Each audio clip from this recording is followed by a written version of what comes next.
Gene Prediction, Part 3.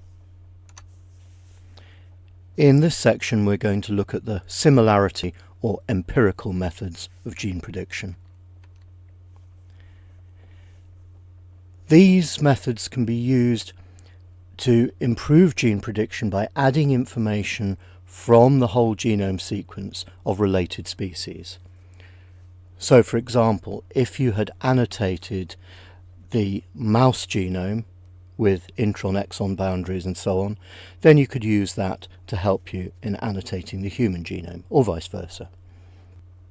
This relies on similarity between a query DNA sequence and the known coding sequence from what's known as an informant genome and is used to infer the gene structure. In addition, this allows us to use predicted exon sequences located by the ab initio methods that I discussed previously and to test these for functionality. The results, of course, are influenced by the availability of close homologs. So again, there are a number of different methods that have been used for this, and these are all again have been around for some time but are largely still in use. So I'm going to focus on one of these called SGP2, which stands for Syntenic Gene Prediction. The query sequence then is compared against sequences from the informant genome, and the results of this can be used to modify exons that have been predicted by ab initio prediction. So this is actually an integrated approach. Let's look at some results from using this. So these are two different data sets on the right hand side.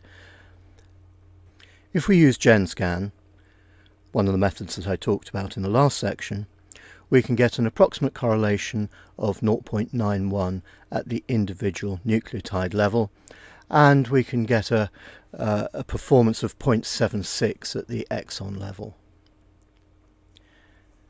So with GeneWise and Procrustes, which are similarity based methods, we do rather better. Not hugely, but somewhat better. And that's not surprising really, because remember, GenScan is a completely ab initio method, whereas this is using information from informant genomes. If we use on this data set GenScan, we get a value of 0.92 and 0.79, and if we use SGP2, where we're using the informant genome to improve the predictions from GenScan, then we boost that performance to 0.97 and 0.89. Now, I mentioned before that we can confirm putative genes by using a match to one or more ESTs from the same organism. So this would be a case of collecting messenger RNA and sequencing the ends of that RNA, typically converting it into cDNA first and then sequencing that. And of course, as I also said, these days we don't need to use ESTs so much because sequencing has become so fast and so cheap that we can actually sequence the whole cDNA library instead. We can also use similarity of either the nucleotide sequence or of the translated protein sequence to sequences that are in databases that we know are expressed genes in order to confirm that a suggested gene is actually real. But don't forget, of course, that we have the potential problem with pseudogenes. So what we can also look for, if we don't see anything very clear from this, is we can use more sensitive pattern matching methods, things like PFAM, which is a hidden Markov model method for identifying members of a protein family. So these various secondary data banks and more sensitive search methods, things that are integrated into Interpro, which you'll be learning about later in the module. Those sorts of things can also be used to find relationships with known protein families. And of course, the other thing that we need to look for is association with a predicted promoter sequence, and potentially also with transcription factor binding sites. It's important to emphasize that these methods are far from perfect. The predictions can be imprecise, in other words, getting the boundaries not quite correct, or incomplete, missing sections. The splicing, of course, is actually an issue that we ignore completely. So remember that with eukaryotic genomes we can have alternative splicing.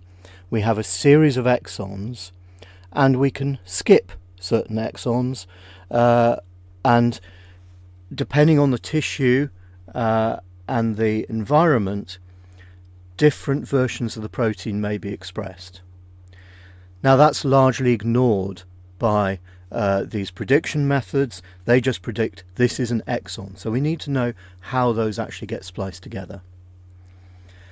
We can have false positive genes. This is the problem of largely from pseudogenes, and we can fail to identify true genes completely. In fact, 80 to 90% of all true genes are identified using these sorts of methods, and less than 10% are false positives. However, as I mentioned before, in terms of getting absolutely correct predictions, it's generally less than 50%.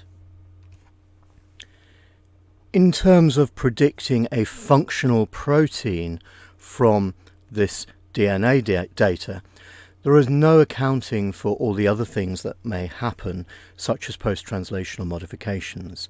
So the requirement, for example, for ligands to act as cofactors, things like glycosylation, methylation, peptide excision, the protein sequence may end up being modified because a region of the protein is removed in order to produce a functional protein.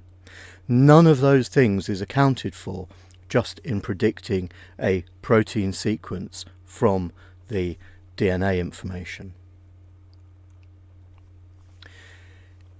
In summary then, we have ab initio methods that use intrinsic information within the DNA sequence. We have similarity-based methods that compare our sequence with some informant genome, and we have integrated approaches where we take the ab initio prediction and we modify it using the similarity-based methods.